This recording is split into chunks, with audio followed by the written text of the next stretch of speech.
Hello Internet, Rob from A Minor Error. Today's video is going to be a review of the new Neural DSP plugin, Archetype Gojira. So in the video, check the chapters down below to help you skip around and get to the different parts in the video that you're most interested in. We'll start with my playthrough video for the Jericho, so you can kind of get familiar with the track. I'll talk about the overall sort of features and everything in the Gojira plugin, the sort of the way it all flows, and then just kind of wrap things up with my overall thoughts on the plugin. So we'll go the demo starting now.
Okay, so that's the little original track that I wrote for the Jericho guitar, and decided to try out the Archetype Gojira plugin for that little production. So first, if you're familiar with Neural DSP plugins, they all basically have more or less the same sort of flow to the GUI, which is basically showing you the signal path that your guitar signal would be going through. In this case, we've got two different pitch pedals, and then you've got four stomp boxes, an overdrive, a distortion, a phaser, and a chorus pedal. You've got the head, well, multiple heads, which we'll talk about in a second. Right now I'm on the main aggressive distortion one. A graphic EQ, which I just happen to not be using for this particular production. The speaker cabinet simulation area, and then the time-based effects, which I happen to just not be using in this particular rhythm guitar part that I have pulled up. Next, you've got these basically global settings across the top. So you have your input level, a built-in gate, a mode to switch between mono and stereo. So right now I'm running this on my rhythm left and guitar tracks that I double tracked. And one thing I love is that it has this little stereo switch, so you don't have to run two instances of the plugin, which obviously would become very CPU heavy. So you can just slap it in stereo, good to go. Then you've got your basic area where you can save your own presets and load the factory presets. There is quite a lot that is included, man. There's a lot to explore here in the artists areas. This is pretty cool. This particular plugin comes with 3 different heads as well as 3 different cabs, and the ability to link or connect the cabs automatically as you pop around between the different heads, or to unlink them so that you can change heads and then pair heads with like different cabs, which is super cool. So the pitch section of this is pretty new for me. The other ones that I have don't have any sort of kind of pitch toys included with them at all, and I really found this kind of addictive once I started messing around with it. I ended up probably using a little too much of the octave stuff, but it just thickens everything up and makes it sound really cool. So on the rhythm guitar, I was using the pitch pedal with the pedal part basically pushed down like you had whammied it up, and I really love this little dry-wet blend. So basically just slightly blending in on the fatso setting, which to me sounded like an upper, higher harmonic, basically a harmonic up that I was using in a couple different sections. The stomp boxes are really cool as well. The fact you get an overdrive and a distortion is pretty cool. And a phaser and a chorus pedal. Then the 3 different heads. So you've got a clean head, a crunch head, and then the high gain head. For me, I really like the clean head, and I really like the high gain head. I didn't actually use the crunch head at all for this particular demo.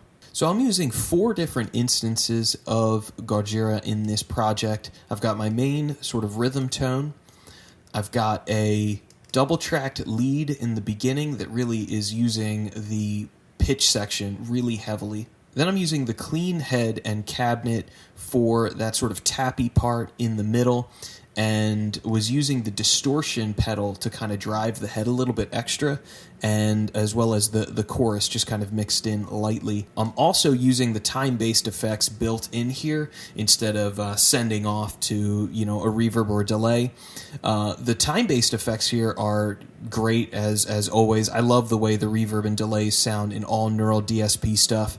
The reverb is cool too because it comes with like a shimmer switch, so there's really a lot here under the hood to get a ton of different tones for different sounds that you might be going for. And then lastly, I created a lead channel that I was really happy with how this one turned out. It took me 4 cracks at kind of trying to dial in the different tones with different EQing and things, but I'm pretty happy with what I wound up getting. So next, we'll just sort of talk about my workflow and how I went about mixing and getting the tones to sound the way they did.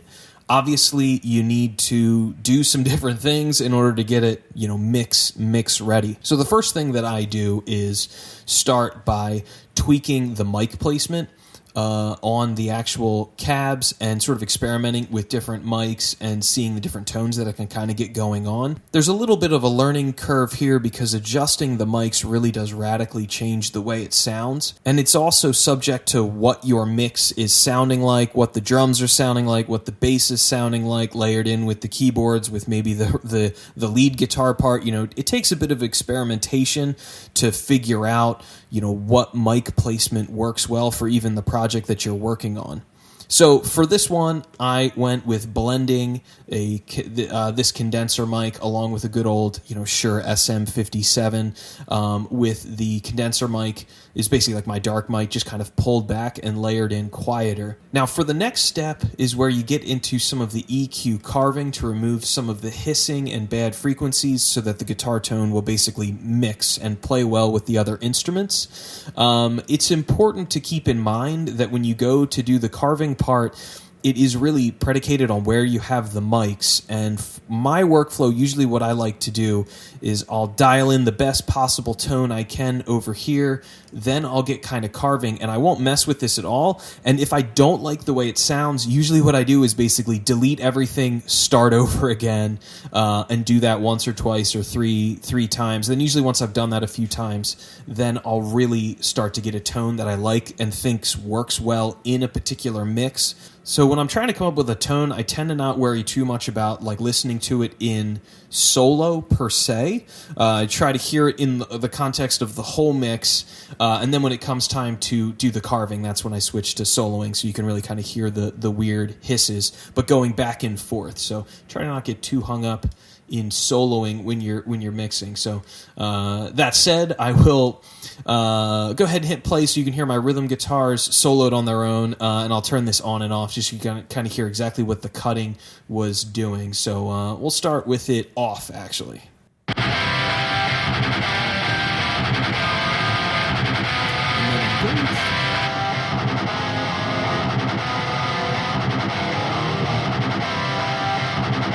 So I'll basically pop on and off all of these cuts so you can hear exactly what the cuts are doing.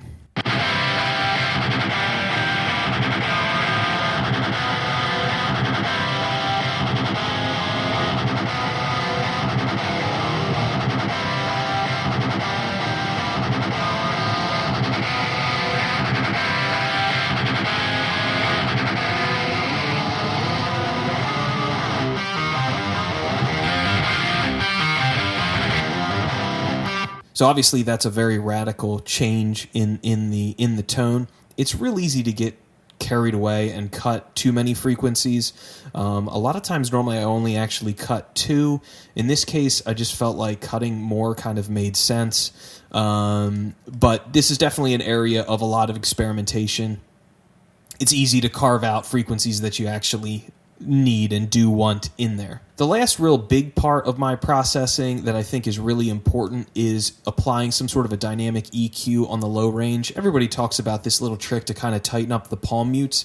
It's real easy for the palm mutes to kind of explode and get out of control just in those parts when you hit it. So that's another big element I'd recommend exploring.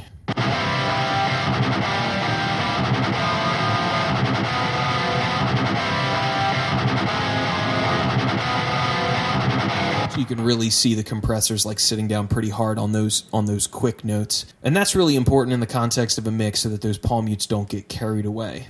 So for the tone of my kind of gritty little tapping part, I originally had a Neural DSP Pliny plugin one on here, and then decided to basically see what I could get with the Gojira, and I'm really, really happy that I did. So again, getting carried away, probably too much of the pitch section of things, using the chorus as well, and a little bit of graphic EQ. I found this to be really cool to be able to kind of tweak that tone more specifically than just your regular old bass, middle, and treble knobs on the clean head, as well as other processing, which we'll talk about. So let me just hit that solo so we can hear what that sounds like.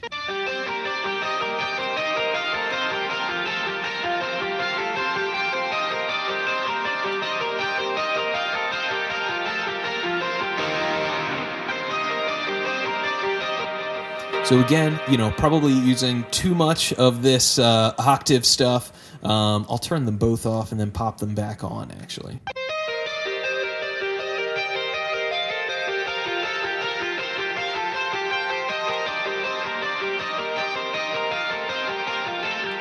Just find these so cool, and I have a feeling this is the kind of thing that I'm going to definitely be using a lot in my original music in the future.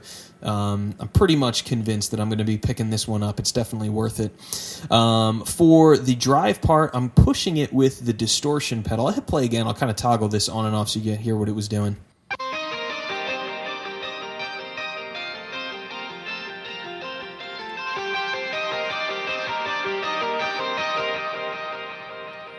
I'm also using the chorus pedal here to get that kind of swirling, kind of modulation on the tone. I absolutely love that it's got a mix knob there, so you can really dial in just how much of the effect or how prominent you want the effect to be. This is really cool. I wound up using it as well on the rhythm guitars when it came around in the kind of second time around through what I was calling the heavy duty riff, just to kind of create a little bit more movement there. This mix knob is super cool. Being able to dial in the correct amount so that you're not overdoing it is awesome. Then lastly, the time-based effects here. I wasn't sending off to another reverb or delay. I was just using the ones in the plugin, and I think they sound really cool. I'll hit play again. I'll kind of turn them on and off so you can hear exactly what those were doing.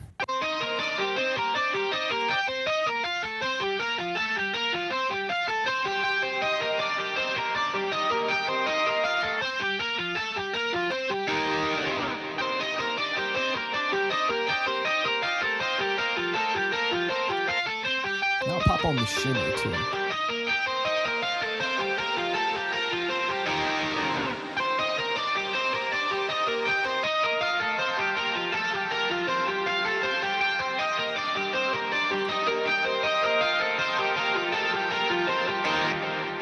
It's also cool to note and point out you've got extra settings here on the delay.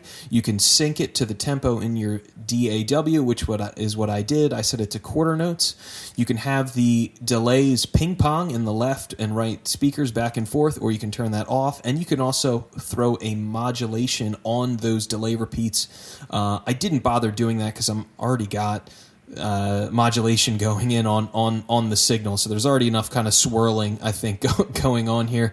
This tone might be a little too wet, honestly, but these kind of effects, same with these, they're just easy to get a little carried away with. And lastly, we'll take a look at the lead tone that I came up with. I originally had an instance of Archetype Plenty here and was really happy with the tone of that guitar. I found the Jericho neck pickup really sounds nice. The bridge pickup might be a little too honky, actually. It might, if I'm not going to be keeping the guitar, but if I was, I'd probably be changing that out, actually. But the neck pickup I thought sounded great on the Plenty one, and then figured, what the heck, let's see what we could do with the Gojira one, and I think I like this tone even more. It took 4 tries to get there. I'm on my 4th version of the lead, but I'm really happy with how this sounds, and I think with a little more tweakage, this could really get even better, honestly. So I'll do the same thing. I'll kind of solo it out. I'll set up a loop. I'll kind of pull up the EQ as this goes too, just to kind of speed things up and, show the cuts that I was doing. Again, those cuts are really predicated on where you have the mics set on the cab. I happened to notice a post that Nolly actually posted, I think, on the Neural Instagram, where he was talking about playing around with the distance setting on the mics. And this is actually the first time I really tried to do that, especially on the lead, and I'm really happy with how that turned out too. I think that's something I'm going to play around with more. All of these plugins, what makes them so cool is just the versatility and the amount of different tones that you can get out of them, and the more you kind of get comfortable with them, I think spend a little bit more time with this, and it could get even better tones. I mean, I think overall the mix was pretty good on this little demo. But anyway, I'll stop blabbing. I'll hit play, and we'll basically, what I'll do? I'll turn off all of my time-based bullshit, and I will just go through the EQ cuts.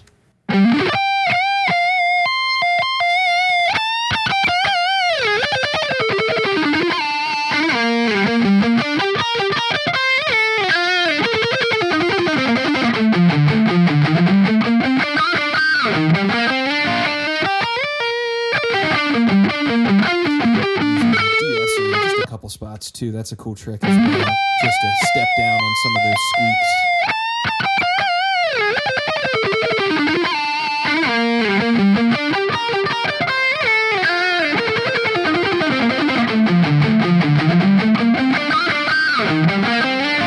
And in context.